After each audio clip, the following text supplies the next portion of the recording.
तो जैसा कि हमने पिछली क्लास में पढ़ा था कि एक तो महाराणा राज सिंह की उपाधि विजय कंडकातु, और फिर मेवाड़ मुगल संधि की अवहेलना करने वाला मेवाड़ का दूसरा शासक, यानी इससे पहले जो मेवाड़ मुगल संधि की जो अवहेलना की थी राज सिंह के पिता श्री जगत सिंह प्रथम ने की थी, और दोनों ही बार शाहजहां के काल में भी।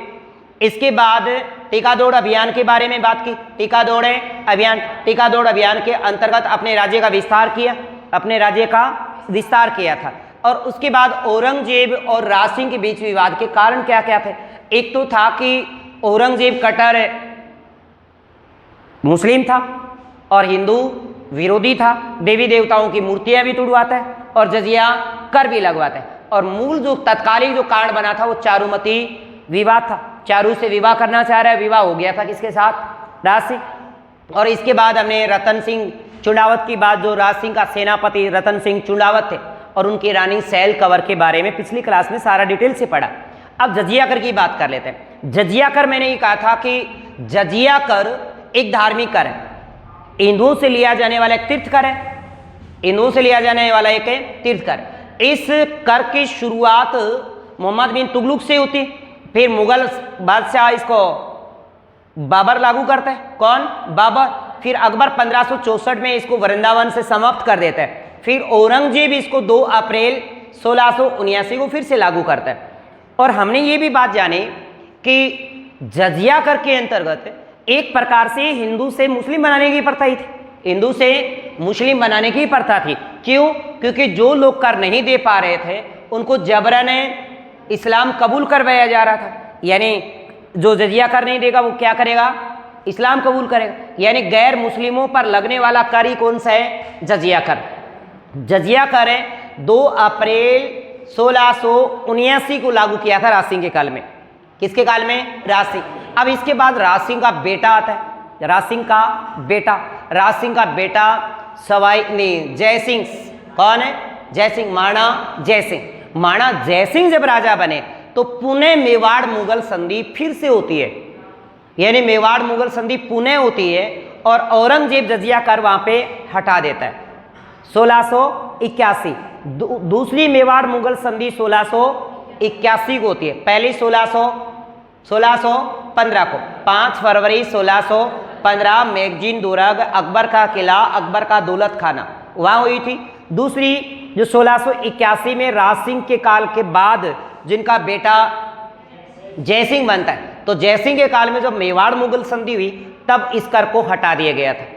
इससे पहले हिंदू देवी देवताओं की मूर्तियों को औरंगजेब तुड़वा रहा था और वहां से मूर्तियां बचा बचा कर लोग इधर उधर भाग रहे थे।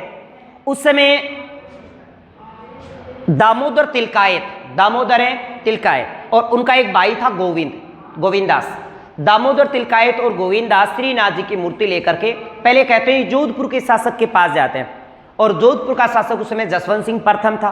कौन है? जसवंत सिंह के प्रथम के पास गए कि भैया इस मूर्ति को हम यहाँ लगाना चाह रहे हैं, औरंगजेब इसको तोड़ना चाह रहे हैं। तो जसवंत सिंह थे नहीं, तो सरदारों ने मना कर दिया। मना करने के बाद वो चले गए कहाँ? अपने राज सिंह के पास आ जाते हैं और राज सिंह उस मूर्ति को लगवाने की परमिशन दे देता है। तो दामोदर तिलकायत जो मूर्ति लेके आए वृंदावन से श्रीनाथ जी की, उस मूर्ति को सियाड़ गांव में लगवा दिया था। कहाँ? सियाड़ गांव में लगवा दिया। बाद में इसी सियाड़ गांव का नाम नाथद्वारा भी पड़ा, क्योंकि श्रीनाथ के नाम पे ही नाम क्या पड़ा फिर? नाथद्वारा। ये बातें हमने पढ़ी थी। इसके बाद औरंगजेब की बात है, यहाँ पे वो बातें डिटेल से पढ़ेंगे। 1669 में औरंगजेब ने हिंदू देवी देवताओं की मूर्तियां तुड़वाता है। नवंबर 1678 से पहले की बात बताता हूं।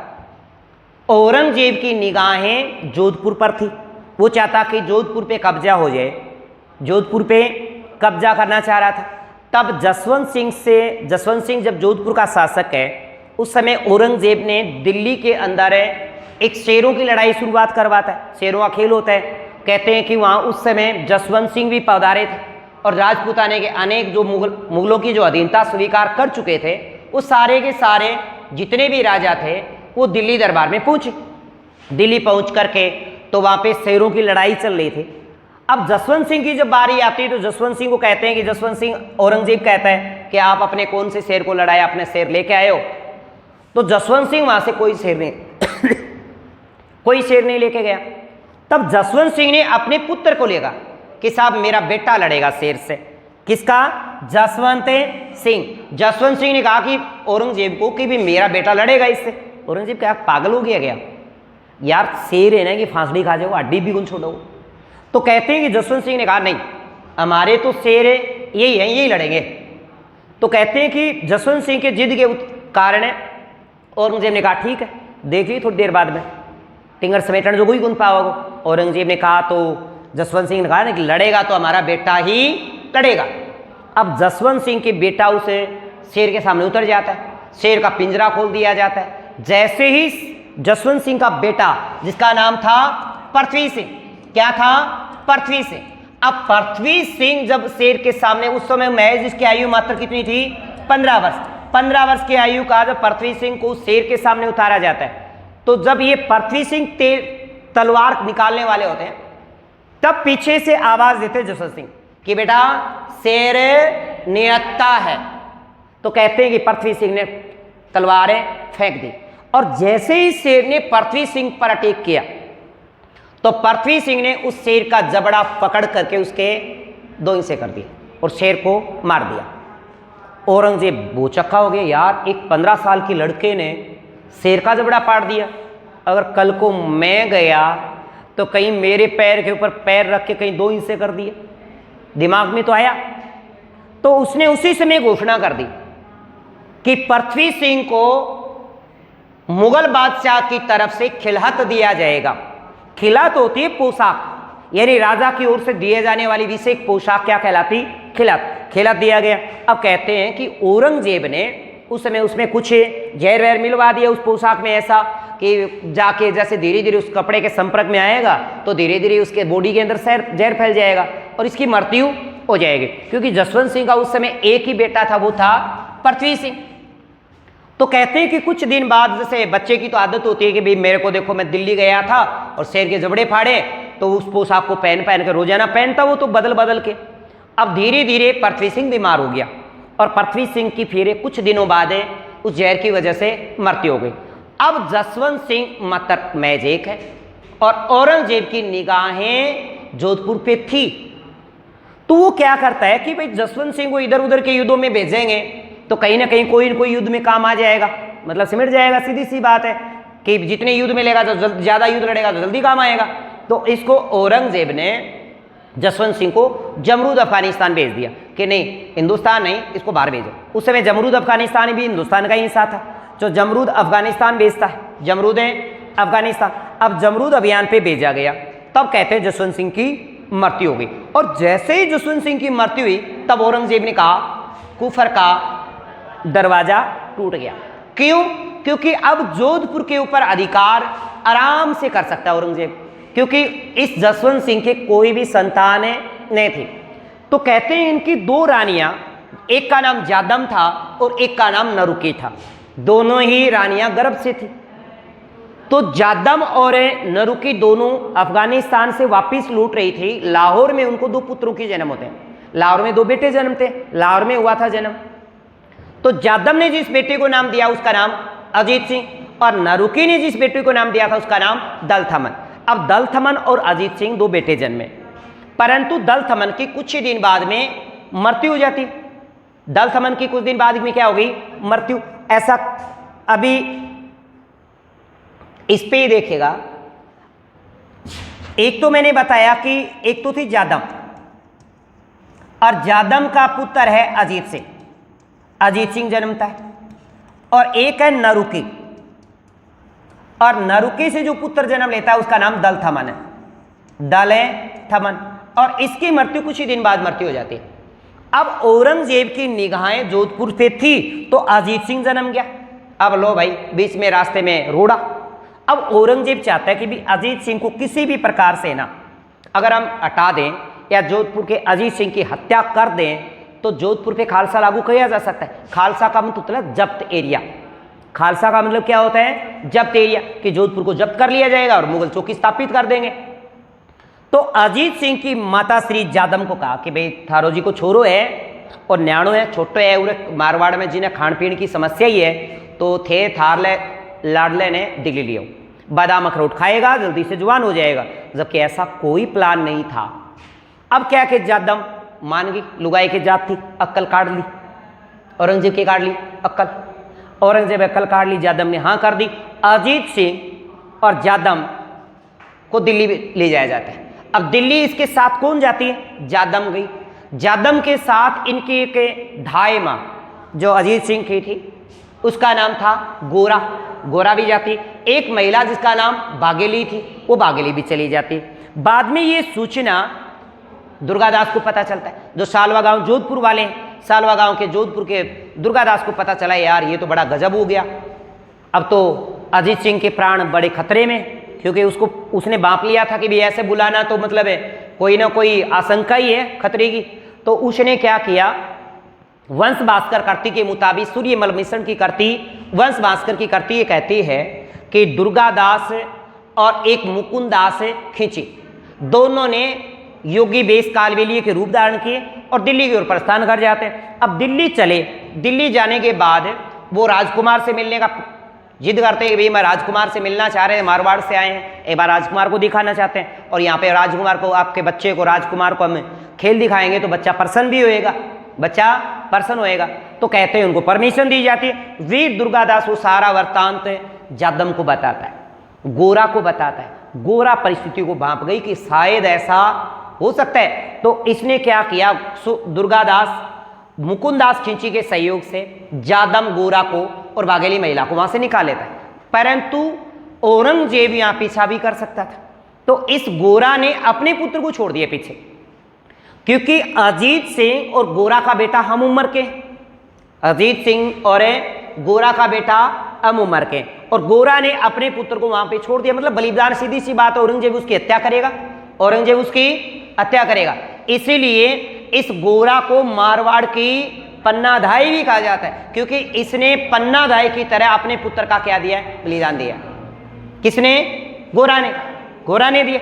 अब कहते हैं कि वीर दुर्गादास उसके बाद वहां से दिल्ली से भाग भगा के कालिंद्री आते हैं, कालिंद्री सिरोही आते हैं। अब उस समय सिरोही का शासक है बैरीसाल। सिरोही का शासक कौन था? बैरीसाल था। अब सिरोही के शासक बैरीसाल है, उस समय सिरोही के कालिंद्री मंदिर में इनको शरण दी जाती है, और अजीत सिंह की रेख देख का कार्य जयदेव ब्राह्मण को सौंप दिया जाता है। अब जयदेव ब्राह्मण का घर भाई कोई टब्बर को नहीं आ, तो जयदेव ब्राह्मण ने कहा कि भाई कोई ना, डर तो बात तो खतरे की है, अगर हमें पता चला तो अपने घरवाली को कह दिया कि तू ऐसा कह देना कि अजीत सिंह मेरा ही बेटा है, अगर कोई आए तो ये मत कहना कि ये किसी और का है। तो अजीत सिंह को उसने अपना बेटा बना करके कालिंद्री मंदिर में शरण दे दी, और उसका देख रेख का कार्य जयदेव ब्राह्मण ने ले लिया। इसके बाद वीर दुर्गादास ने सोचा यार यहाँ तो सुरक्षित नहीं है, यहाँ तो सुरक्षित नहीं है। दुर्गादास को पता है कि औरंगजेब के साथ और राज सिंह का हमेशा 3 की लड़ाई चल रही, चारों के लिए विवाद था ही, और इन विवाद में कहते हैं ना कि शत्रु हमेशा दुष्ट होता है, सीधी सी बात। अब क्या करते हैं कि दुर्गादास राज सिंह से मिलते हैं कि महाराज खतरे में है, और जोधपुर के जो जसवंत सिंह की मृत्यु के बाद औरंगजेब जोधपुर को हथियाना चाहता है, और मैं अजीत सिंह के प्राणों को बचा के आपके पास लेके आया हूँ। तो कहा कि भाई कोई बात नहीं, आप यहाँ रहिए और यहाँ खाइए पिए ऐश करिए। और अजीत सिंह को बोला आप जीवन यापन के लिए एक इनको छोटा सा ठिकाना दे दिया, उसका नाम था केलवा। कौन सी जागीर दे दी? केलवा की जागीर दे दी। कौन सी? केलवा। मैंने कहा सिरोही का शासक कौन है? बैरीसाल। कहाँ रहे थे? कालिंद्री मंदिर सिरोही में। दुर्गादास को शरण दिए। इसके बाद अजीत सिंह की देखरेख का कार्य किसको सौंपा गया था? जयदेव ब्राह्मण को सौंपा गया, और केलवा की जागीर अजीत सिंह को दे दी जाती। फिर कहते हैं कि औरंगजेब का एक बेटा था जिसका नाम अकबर था। अकबर सेकंड, एक अकबर पहले हुआ है जो जहांगीर के पास रही है, अकबर सेकंड एक बेटा हुआ। अब वो भी बादशाह के लिए लड़ाई कर रहा है, वो सोचता है कि भाई बादशाह मैं बनूंगा औरंगजेब के बाद। तो अकबर यहाँ पे राज सिंह के पास आता है। दुर्गादास ये चाल चलता है, क्योंकि दुर्गादास को पता चल गया कि अकबर का औरंगजेब का बेटा अकबर औरंगजेब से विद्रोह कर चुका है। तो उसने किसी भी प्रकार से जीवा के सिमसाम लेकर के कबाड़ के नंबर, और अकबर को कूल किया। अरे बोलो अकबर तू मार का ना, तना बादशाह बनो मैं बनवाऊंगा। तो लो पापा का सागा मारो 3 को चल रही है, तन्ने बादशाह बना देगा। अकबर इसके शरण में आ जाता है। किसके? राज सिंह और दुर्गादास भी उसी समय पास है। तो कहते हैं कि दुर्गादास, इसके दुर्गादास के कहने पर राज सिंह ने इस अकबर को शरण दे दी। किसको? अकबर को। और अकबर को औरंगजेब के विरुद्ध खड़ा कर दिया और बाद में अकबर की हत्या भी कर देता है। औरंगजेब अपने बेटे की हत्या भी कर देता है। इसके बाद की जो घटना है वो है राज सिंह के कुछ दरबारी विद्वान। पेपर में काफी बार राज सिंह के दरबारी विद्वानों से प्रश्न पूछा गया।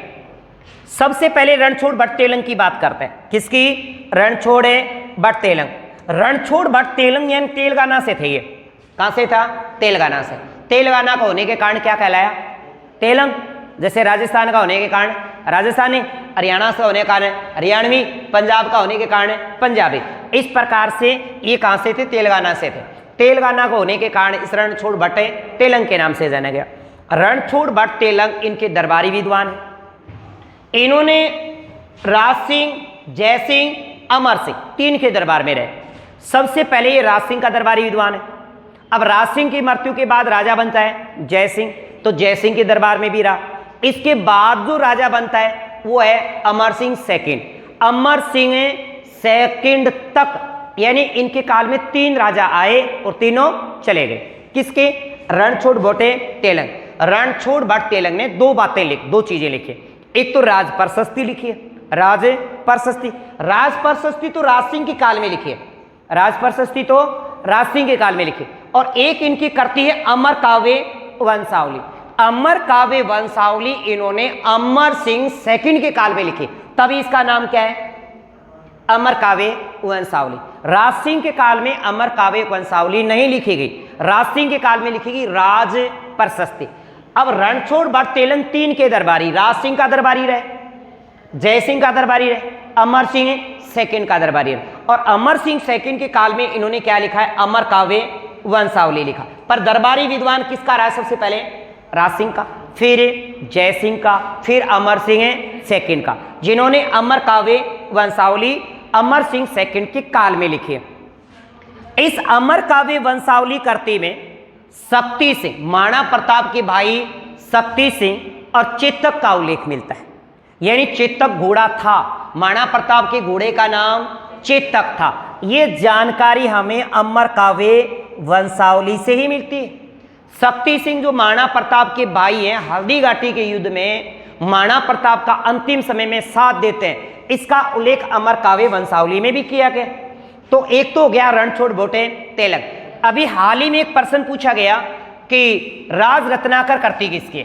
राज रत्नाकर करती सदाशिव के। सदाशिव के करती, सदाशिव ने जो राज रत्नाकर करती लिखी है वो राज सिंह के काल में लिखी। अब राज सिंह के काल में लिखी तो नाम के आगे क्या लगा दिया? राज रत्नाकर। यहाँ पे राजकिशोर दास ने यहाँ राज सिंह के काल में लिखा तो नाम आगे क्या लगा दिया? राज प्रकाश। इसके बाद एक करती है जो मान कवि, मान कवि ने जो करती लिखी उसके आगे लगा दिया राजविलास। तो यानी दरबारी विद्वान कौन कौन हो गए? रणछोड़ भट्ट तेलंग, जिन्होंने लिखा अमर काव्य वंशावली और राज प्रशस्ति। इसके बाद सदाशिव, सदाशिव की करती है राज रत्नाकर। मेरे साथ बोलो थोड़ा सा, कौन सी सदाशिव की करती? राज रत्नाकर। कौन सी? सदाशिव ने कौन सी करती लिखी है? राज रत्नाकर। इसके बाद किशोर दास ने कौन सी लिखी है?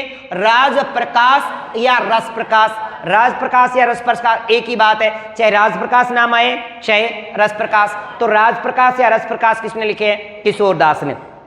इसके बाद मान कवि ने जो करती लिखी है वो है राजविलास। मान कवि राजविलास करती लिखता है। इसके बाद अगर हम बात करें तो गिरधर आसिया, गिरधर आसिया जिसने संगत सिंह रासो लिखा था, संगत रासो, ये भी लिख सकते हैं सिद्धाई संगत रासो। संगत रासो करती किसके काल में लिखी गई? तो संगत रासो कोई संगत सिंह के काल में नहीं लिखी गई, संगत रासो करती राज सिंह के काल में लिखी गई है। किसके काल में? राज सिंह के काल में। संगत रासो करती राज सिंह के काल में गिरधर आसिया ने लिखी है। पेपर में पूछी गई, इंपोर्टेंट करती है कि संगत रासो करती किसके? गिरधर आसिया के। जिसमें राजाओं की प्रशंसा का वर्णन तो होता है वो क्या कहलाता है? रासो कहलाता है। तो गिरधर आसिया की करती संगत रासो, और संगत रासो राज सिंह के ही काल में लिखी है। इसके अंदर किसका उल्लेख है? इसके अंदर संगत सिंह का उल्लेख नहीं है, शक्ति सिंह का उल्लेख है। किसके? शक्ति सिंह, क्योंकि शक्ति सिंह को ही क्या कहा गया, इसमें संगत सिंह कहा गया है। महाराणा प्रताप के भाई शक्ति सिंह के ऊपर लिखी गई है, किसी संगत सिंह के नाम पर नहीं लिखी गई। याद रखिए, गिरधर आसिया जो करती है वो राज सिंह के काल में संगत, गिरधर आसिया ने राज सिंह के काल में संगत रासो लिखा, और इस संगत रासो में पृथ्वी महाराणा प्रताप के भाई शक्ति सिंह का उल्लेख है। किसका है? शक्ति सिंह का उल्लेख है। इसके बाद जो करती आती है वो कल्याण दास की है। किसकी? कल्याण दास। कल्याण दास ने गुण गोविंद लिखी है। गुण गोविंद, गोविंद का मतलब यहाँ पे श्री कृष्ण है, श्री कृष्ण की विशेषता के बारे में लिखा है। तो कल्याण दास ने लिखी गुण गोविंद, मान कवि ने लिखा राज विलास, जबकि किशोर दास ने लिखा राज प्रकाश, और सदाशिव यहाँ पे जो करती लिखते हैं उसका नाम राज रत्नाकर। गिरधर आसिया लिखते हैं संगत रासो, और अमर काव्य वंशावली लिखी है किसने? रणछोड़ भट्ट तेलंग ने राज सिंह के काल में नहीं लिखा है, अमर सिंह सेकंड के काल में लिखी, इसीलिए इसका नाम क्या है? अमर काव्य वंशावली, जिसके अंदर शक्ति सिंह, महाराणा प्रताप के भाई शक्ति सिंह और चेतक का उल्लेख है। बात समझ में आई? इसके बाद अगर हम बात करें, नेक्स्ट आता है कुछ स्थापत्य कला में राज सिंह का योगदान। राज सिंह ने एक झील बनवाई खुद के नाम से, उसका नाम है राजसमंद। जैसे राजस्थानी भाषा में समुंदर नाम से बनी थी। किस नाम से? समुंदर, क्योंकि समुंदर को ही राजस्थानी में क्या कहते हैं? समन कहते हैं। क्या कहते हैं? समन। इसलिए इसका नाम क्या पड़ा? राजसमंद। राजसमंद झील का निर्माण राज सिंह ने करवाया। अब उस समय क्या हुआ क्या था साहब, वो बताता हूं। एक नदी थी जिसका नाम छोटी गोमती है। क्या नाम है? छोटी गोमती। अतिवृष्टि में भी अकाल पड़ता है, हर बार बरसात होती, और छोटी गोमती जब उफान स्तर पे आती तो फसल वहां पे चौपट हो जाती, फसलें चौपट हो जाती। हर साल बाढ़ की वजह से फसल चौपट। ऐसा कहते हैं कि किसी ज्योतिषी ने राज सिंह को कहा कि यार राज सिंह, ऐसे अगर रहा तो एक दिन दाना दाना मांगना पड़ेगा, दाने के लिए मुहताज हो जाएंगे। तो राज सिंह ने कहा कि महाराज कोई युक्ति ढूंढो, हर साल इस अतिवृष्टि से हमारे अकाल पड़ता है, यानी फसल बरसात के बावजूद भी क्या पड़े? अकाल, तो इसका कोई उपचार ढूंढे। तो ज्योतिषी ने कहा साहब इसका उपाय तो है, पर ये उपाय कोई अपनाएगा नहीं। अगर कोई ऐसी महिला जिसके गाल पे काला तिल हो, विवाहित हो, विवाहित स्त्री गाल पे काला तिल हो, और वो इस दीप प्रज्वलित के माध्यम से इस यज्ञ के अंदर बैठे और उस यज्ञ की जो अग्नि है, जो ज्वाला है, उससे अपनी स्वेच्छा से अपना आत्मदाह करे, अपना सर्वस्व नाश करे, यानी इसको भेंट करे, तो शायद माता रानी प्रसन्न हो जाए, इंद्र भगवान प्रसन्न हो जाए, और शायद ये बला टल सकती है। क्योंकि कहते हैं कि राज सिंह यहाँ पे हर बार कोशिश करता, इस बाढ़ के पानी को रोकने के हर बार मेड़ की जाती, पानी रोकने का प्रयास किया जाता, परंतु फिर अतिवृष्टि होती और वो बांधे टूट जाता। अब क्या किया? सारे के सारे ढिंडोरा पिटाया गया राज सिंह के द्वारा कि भाई कोई इस प्रकार से जिसके काला तिल हो गाल पे, तो कई लोग आया तो था न बताऊं, फिर लवली लगा के बैठा, तिल तो मिटा लियो, दिखने ऐसा है ना। पर स्वेच्छा की बात है तो कहते हैं कि राज सिंह का एक प्रबंधक था जिसका नाम दयाल दास था। राज सिंह के दरबार में एक दरबारी मैनेजमेंट का काम संभालता था वो, और उसका नाम दयाल दास है। दयाल दास आपकी लुगाई ने टाइम कमी दिया कर, तो भाई काम में ज्यादा बिजियो, लुगाई वैसा परेशान ही सोचिएगा, आप पर लो तो अपने काम को नहीं, क्यों ना भगवान का एड्डे काम आ जाए। तो दयाल दास की जो घरवाली थी उनको नाम घेवर हो। घेवर बोली साहब मैं राज्य मैं कर से आए हो काम। तो घेवर माता ने कहते हैं कि घेवर माता उस यज्ञ में बैठती है, और यज्ञ की जो ज्वाला होती है वो हाथ पे जलाई जाती है ऐसे, और उस पे धूप लगा दी, अग्नि लगा दी, और धीरे धीरे वो अग्नि किसको? पूरे शरीर को पकड़ जाती है। पर उससे पहले इस जगह जो ये आज राजसमंद झील है, यहाँ पे जो काम का नींव की जो शुरुआत करते हैं कि भाई यहाँ से काम शुरू करेंगे, ये किसके जरिए रखवाया गया? घेवर माता के हाथ से वो नींव रखवा दी। तो कहते हैं कि लगातार काम 1662 में शुरू हो गया और घेवर माता की क्या हो गई? मृत्यु। घेवर माता तो सती होनी ही थी, यहाँ पे घेवर माता अग्नि को समर्पित होगी और सती होगी, बिना पति के सती। अब ये कहोगे सती वो होती थी जिनका पति मर जाए, पति के साथ खुद सती हो जाए, उन्हीं के साथ, वो तो सती होती थी, पर इनका पति तो दयालदास जीतता है, जी रहा है भाई। अब बिना पति के सती माता का मंदिर यहाँ पे राजसमंद झील के पास ही है। आगे देखते हैं। अकाल पड़ रहा था, अकाल राहत कार्य के दौरान ये बनी झील है। 1662 में इसकी शुरुआत की गई, 76 तक ये पूर्ण हुई और कहते हैं कि 12 साल लगे। कितने? 12 साल। राज सिंह ने कहा कि आराम से इस झील को बनाओ, लोगों को रोजगार मिले, है ना। उस समय की कह सकते हैं कि नरेगा ही थी, उस समय की क्या है? नरेगा। नरेगा देन किसकी है? राजस्थान की देन है। नरेगा को किसने दिया? राजस्थान के इतिहास ने ही तो नरेगा को दिया है, क्योंकि ऐसा प्रयास राजस्थान में सबसे पहले अकाल राहत कार्य भारतीय हिस्ट्री में अगर देखें ना, तो सबसे पहले अकाल राहत कार्य भारत के राजपूताने के राजाओं ने शुरू किए।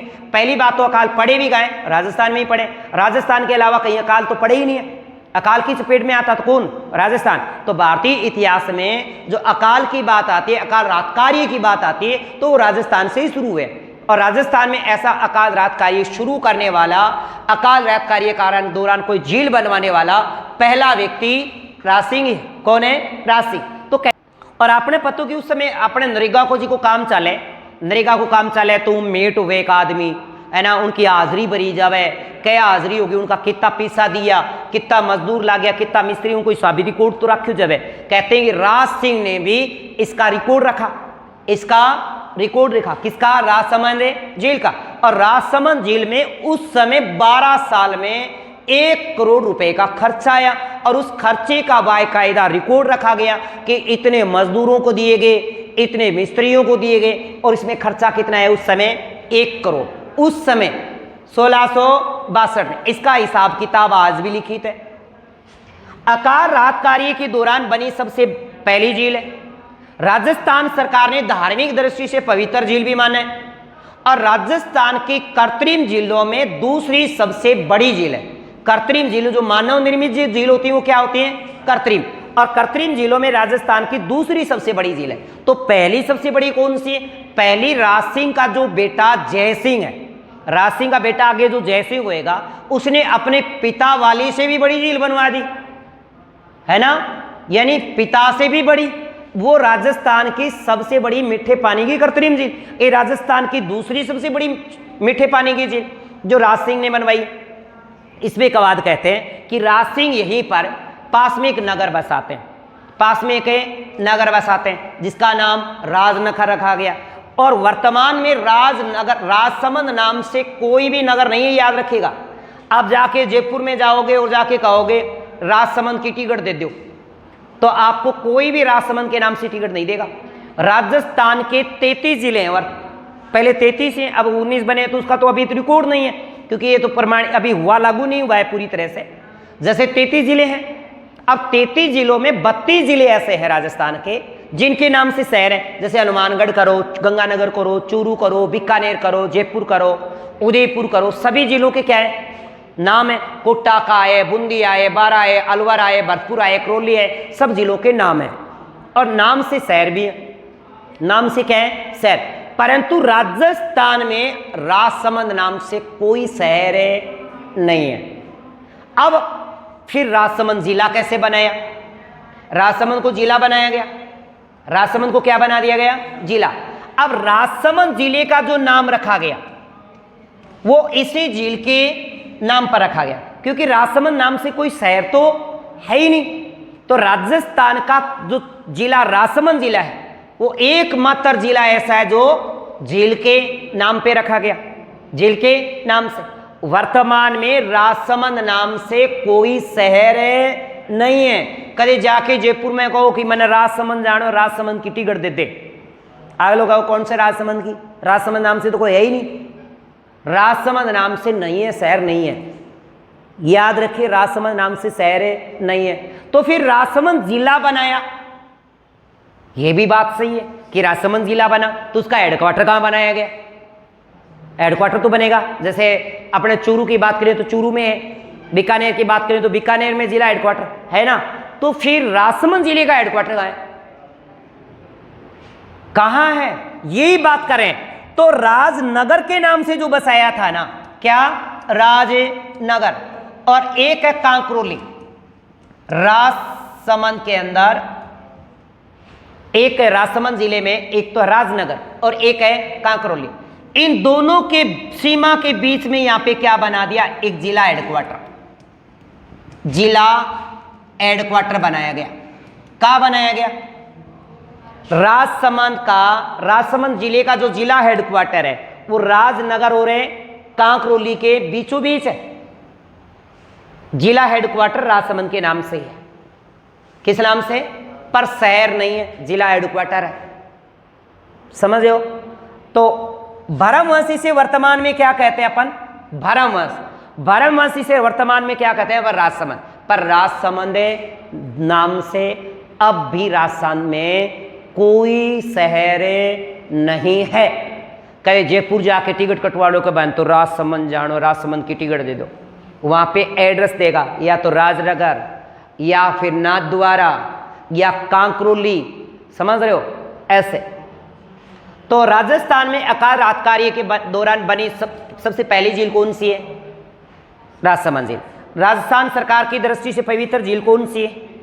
राजसमंद झील। राजस्थान की दूसरी सबसे बड़ी कृत्रिम झील कौन सी है? राजसमंद। तो पहली कौन सी है? जयसमंद। राजा सिंह ने राजनगर बसाया था और उसी राजनगर और कांकरोली के बीच से क्या है? जिला हेडक्वार्टर, जिला हेडक्वार्टर। ठीक है। तो राजस्थान का एकमात्र जिला जो किसी झील के नाम पर बना है वो कौन सा है? राजसमंद। इसके बाद देखिएगा, इसी राजसमंद झील के किनारे 1676 ईस्वी में 1676 ईस्वी में राज सिंह ने एक मंदिर बनवाया। उस माता के नाम से मंदिर बनवाया जिन्होंने अपने उसे दीप प्रज्वलित से अपने प्राण दिए थे, जिसका नाम क्या था? घेवर माता। बिना पति के सती माता का मंदिर राजसमंद जिले में, राजसमंद झील के किनारे है। राजसमंद झील के किनारे, जिसका निर्माण किसने करवाया? राज सिंह ने 1676। अब 1676 में जब ये झील बनकर तैयार होगी, राजसमंद झील के किनारे, राजसमंद झील का जो उत्तरी भाग है, राजसमंद झील का उत्तरी मतलब ऊपरी छोर, उत्तरी भाग को नौचौकी के नाम से जानते हैं। इस राजसमंद झील के उत्तरी भाग को नौचौकी पाल के नाम से जाना जाता है। किस नाम से? नौचौकी पाल के नाम से। इस नौचौकी पाल पर रणछोड़ भट्ट तेलग ने 25 पाषाणकालीन पत्थर लिए। 25 पाषाणकालीन पत्थरों के ऊपर संस्कृत भाषा में देवनागरी लिपि में बप्पा से लेकर राज सिंह का संपूर्ण इतिहास लिखवा दिया। बप्पा से लेकर राज सिंह तक का संपूर्ण इतिहास 1917 श्लोकों के अंदर समेट दिया। कितने? तो इस प्रशस्तिकार को ने इसका रणछोड़ भट्ट तेलग है। संस्कृत भाषा देवनागरी लिपि 1917 इसके श्लोक है 25 पाषाणकालीन पत्थरों पर लिखी गई। और इसको लिखा किसने? कौन? रणछोड़ भट्ट तेलग। किसके काल में लिखा? राज सिंह के काल में लिखा। कब लिखा गया? 1676 में लिखा गया। अब ये है कहां पे? नौचौकी पाल पे। नौचौकी पाल कहां है? राजसमंद झील के किनारे। राजसमंद झील कहां है? राजसमंद जिले में। किसमें? राजसमंद जिले में। अब इसमें बप्पा से लेकर राज सिंह तक का इतिहास है। यानी अगर अपन बात करें कि गोहिल वंश में पहला अगर शक्तिशाली शासकों में बात करें, प्रभावी शासकों में बात करें तो बप्पा से शुरू होता है। बप्पा से लेकर राज सिंह तक का इतिहास है। अब बप्पा से लेकर राज सिंह तक का इतिहास तो है। इसके बीच आपका पता है कि महाराणा प्रताप भी आएगा, अमर सिंह भी आएगा, महाराणा प्रताप भी आएगा, अमर सिंह भी आएगा, पहले आएंगे सारे। तो इसमें एक है मेवाड़ मुगल संधि का भी उल्लेख है। मेवाड़ मुगल संधि का भी उल्लेख है। राज प्रशस्ति में मेवाड़ मुगल संधि का भी उल्लेख है। हल्दी घाटी के युद्ध में महाराणा प्रताप की विजय का भी उल्लेख है। और महाराणा प्रताप के भाई शक्ति सिंह ने हल्दी घाटी के युद्ध में महाराणा प्रताप का अंतिम समय में साथ दिया, इस बात का भी उल्लेख राज प्रशस्ति में। ठीक है, ये बात ध्यान रखना है, याद रह जाएंगी बातें सारी की सारे। इसके बाद हम बात करें तो कुछ स्थापत्य कला में योगदान और बात कर लेते हैं। हमने एक बात पढ़ी थी कि दामोदर तिलकायत नामक एक व्यक्ति था जो वृंदावन से मूर्तियां लेकर भागा, जोधपुर गया जसवंत सिंह के काल में, फिर वहां पे मना कर दिया, फिर राज सिंह ने कहा कि भाई ठीक अपने यहाँ पे लगा दो। तो उस नाथ द्वारा श्रीनाथ जी की मंदिर की श्रीनाथ जी मंदिर बनवाया।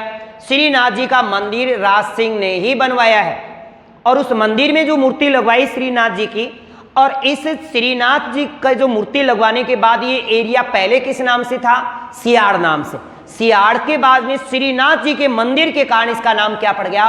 नाथद्वारा।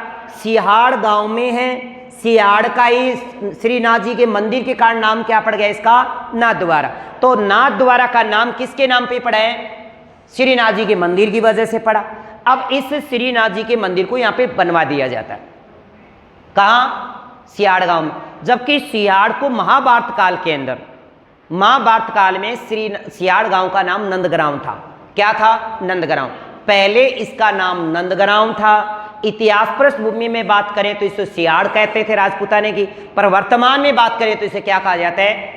नाथद्वारा कहते। नाथद्वारा ही सियाड़ है, और सियाड़ का जो पहले नाम था वो नंदग्राम है। अब श्रीनाथ जी की यह मूर्ति स्थापित करवा दी, 1672 की बात है। 1672 राज सिंह ने मंदिर बनवा दिया। अब मंदिर के जो उपनाम पड़े, एक तो सात भुजानाथ मंदिर कहा जाता है, सप्तभुजा मंदिर कहते हैं, सात भुजानाथ मंदिर कहते हैं, सौ ध्वजा का मंदिर कहते हैं, शब्द ध्वजा का स्वामी कहते हैं। पर एक बात ध्यान रखिएगा, हमने कहा कि दामोदर तिलकायत वृंदावन से मूर्ति लाए, पर आपको पेपर में ये पूछ लिया जाए कि श्रीनाथ जी की मूर्ति राज सिंह कहाँ से लेके आए, तो भी वृंदावन कर देना। क्यों? क्योंकि राजा ने परमिशन दिया है तो उसका नाम ही आएगा भाई, तो राज सिंह कर देना है। इसके बाद यहाँ पे एक विशेष बात और आती है कि जो श्रीनाथ जी का मंदिर है, यहाँ पे डांग महोत्सव, डांग नृत्य, डांग महोत्सव, डांग नृत्य, अन्नकूट मेला लगता है। अन्नकूट महोत्सव, अन्नकूट मेला जो दिवाली के दूसरे दिन आती, कार्तिक शुक्ल है, कार्तिक शुक्ल प्रतिपदा, क्योंकि दीपावली आती है कार्तिक अमावस की। कार्तिक अमावस को क्या आती है? दिवाली। अब कार्तिक अमावस के अगले दिन होता है अन्नकूट मेला या अन्नकूट महोत्सव जो नाथद्वारा में लगता है। और अगले दिन तो दूज आती है, दूज को आती है भैया दूज। दूज को क्या आती है? भैया दूज। कार्तिक शुक्ल है, द्वितीया को भैया दूज आती है। इस डांग नृत्य भी कहाँ प्रसिद्ध है? आप इन नृत्य में पढ़ोगे तो आप पढ़ोगे कि डांग नृत्य नाथद्वारा का है। ऐसे भी याद रखो कि डांग किसके हाथ में होती है? नाथ के हाथ में डांग होती है। नाथ के हाथ में क्या होगी? डांग होगी। नाथ के हाथ में डांग। श्रीनाथ जी के मंदिर को मंदिर नहीं कहा जाता, श्रीनाथ जी के मंदिर को क्या कहते हैं? हवेली कहते हैं। श्रीनाथ जी के मंदिर को हवेली कहते हैं, और श्रीनाथ के विग्रह की पूजा होती है। श्रीनाथ जी के विग्रह की पूजा होती है, अकेले की पूजा होती है, यानी इसमें राधा नहीं है। और इसमें विग्रह की पूजा होती है, दिन में 8 बार पूजा होती है। कितनी बार? 8 बार। और अष्टजरों की कदली जाकी यहाँ की प्रसिद्ध है। जबकि एक बात आती है बादशाह की शुआरी। कहते हैं कि एक बार अकबर आए ब्यावर। कौन आए? अकबर। अकबर एक बार ब्यावर आए, और अकबर जब ब्यावर आए तो अकबर जब आए और उनका स्वागत किया गया तो वहां पे बीरबल उस नृत्य आगे नाचे। जब अकबर आए थे और अकबर के आगमन पर बीरबल नाचे थे। हर साल की बातें यहां पे क्या निकाली जाती है? बादशाह की शुआरी या बादशाह का मेला। कहाँ लगता है? ब्यावर, अजमेर। बादशाह का मेला, बादशाह की शुआरी ब्यावर में। और इसके मेले में नाचा कौन था इस शुआरी में? बीरबल। और बीरबल का मूल नाम था महेश दास, जो कहां से थे? जालौर से थे। कहां से? जालौर से थे। और एक आता है बादशाह का झंडा। बादशाह का झंडा पाली का। बादशाह का झंडा कहां का प्रसिद्ध है? पाली का। इसके बाद अगर हम बात करें तो कुछ स्थापत्य कला में कुछ योगदान और भी रहा है, जैसे जया बावड़ी या फिर त्रिमुख बावड़ी। जया बावड़ी या त्रिमुख बावड़ी का निर्माण राज सिंह ने ही करवाया। किसने करवाया? राज सिंह। और राज सिंह की एक रानी थी जिसका नाम था रामरस। या तो रानी का नाम आएगा या फिर राजा का नाम, पर ज्यादातर रानी का ही नाम तो नहीं आने का, राजा का ही आना है, क्योंकि बना उसी के काल में। पैसा कहाँ किसका आएगा? पैसा कहाँ से खर्च किया उसने? रानीगण कौन सो पीसो भाई, राजा के पास था। तो जया बावड़ी या त्रिमुख बावड़ी देवारी उदयपुर में है, जिसका राज सिंह की रानी रामरस ने बनवाया था इसको, राम है रस, और रामरस का नाम नहीं हो तो राज सिंह कर रहे हैं। इसके बाद द्वारिकाधीश मंदिर, द्वारिकाधीश मंदिर कांकरोली में, कहाँ पे है? कांकरोली। 1664 में इसका निर्माण करवाया था। कांकरोली राजसमंद में राजस्थान का जेके टायर ट्यूब का सबसे बड़ा कारखाना भी है, जेके टायर ट्यूब का सबसे बड़ा कारखाना। तो द्वारिकाधीश मंदिर कहाँ पे? कांकरोली राजसमंद में। एक अंबा माता का मंदिर बनवाता है उदयपुर में। अंबा माता का मंदिर कहाँ बनवाया? उदयपुर। अंबा माता का मंदिर उदयपुर। तिथि याद मत रखिएगा, आपको तिथि नहीं पूछेगा। तो अंबा माता का मंदिर देखो, एक तो श्रीनाथ जी का मंदिर, श्रीनाथ जी का मंदिर, द्वारिकाधीश मंदिर, अंबा माता का मंदिर। एक 4 भुजा बात आती है, हमने थोड़ी देर बाद पढ़ी, वो क्या था? श्रीनाथ जी का मंदिर, श्रीनाथ जी का मंदिर, श्रीनाथ मंदिर। और एक आता है 4 भुजानाथ मंदिर, 4 भुजा मंदिर या 4 भुजा जी का मंदिर। ये गढ़बोर राजसमंद में, जिसे मेवाड़ का वारीनाथ कहा जाता है, और इसका निर्माण महाराणा मुक्कल ने करवाया है, महाराणा मुक्कल ने। और ये मेवाड़ के सिसोदिया वंश का क्या है? आराध्य या इस देव है। इसके बाद जया बावड़ी आती है, जया बावड़ी या त्रिमुख बावड़ी, जिसका निर्माण अपने पाले पढ़ भी लिया है। इसके बाद आता है जना सागर तालाब। कौन सा? जना सागर तालाब। जना सागर तालाब है उस समय सिंचाई हेतु बनाया गया, भाई फसल वसल चौपट ना हो, और कुछ सिंचाई के लिए इसका निर्माण करवाया गया। और इसका शिल्पी जो था वो नाथू था। अब यहाँ पे कुछ विवाद की बातें भी आती हैं। कुछ इतिहासकारों का मानना है कि उनकी माता का नाम जनादे राठौड़ था, जनादे खुद ने बनवाया। कुछ इतिहासकारों का मानना है कि नहीं भाई, महाराणा राज सिंह की जो माता श्री थी, जिसका नाम जन्नादे राठौड़ था, उस जन्नादे के राठौड़ के याद में राज सिंह ने तालाब बनवाया। तो आपको इतना याद रखना है कि जना सागर तालाब उदयपुर में है। कहाँ है? उदयपुर में। और जना सागर तालाब कहाँ बता रहा हूं? उदयपुर है साहब। कहाँ है ये? उदयपुर। जना सागर तालाब उदयपुर में 1677 में इसका निर्माण करवाया है। किसके नाम पे है? जनादे के नाम पे। जनादे का मूल नाम करमेती था। मूल नाम क्या है? करमेती। करमेती इसका मूल नाम था। शिल्पी इनका नाथू था। कहते हैं कि राज सिंह जी उसके ऊपर एक प्रशस्ति भी लिखवाते हैं, जना सागर है प्रशस्ति। 1676 में जो लिखाई वो राज प्रशस्ति, और 1677 में लिखाई जना सागर प्रशस्ति।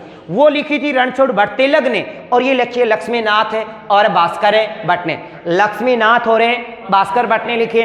इसके बाद एक यहाँ पे तालाब है, बड़ली तालाब या जियान सागर है तालाब, उदयपुर में। राज सिंह इसका निर्माण करवाता है। यहाँ पे मलेरिया के लार्वा खाने वाली गेमूचिया मछली पाली जाती है। कौन सी मछली? गेमूचिया, यानी लार्वा, मलेरिया के लार्वा खाने वाली गेमूचिया मछली पाली जाती है। तालाब का नाम बड़ली तालाब या जियान सागर। ये जियान सागर है, ये जना सागर है। जियान सागर तालाब या बड़ली तालाब एक ही है, पर जना सागर तालाब अलग है।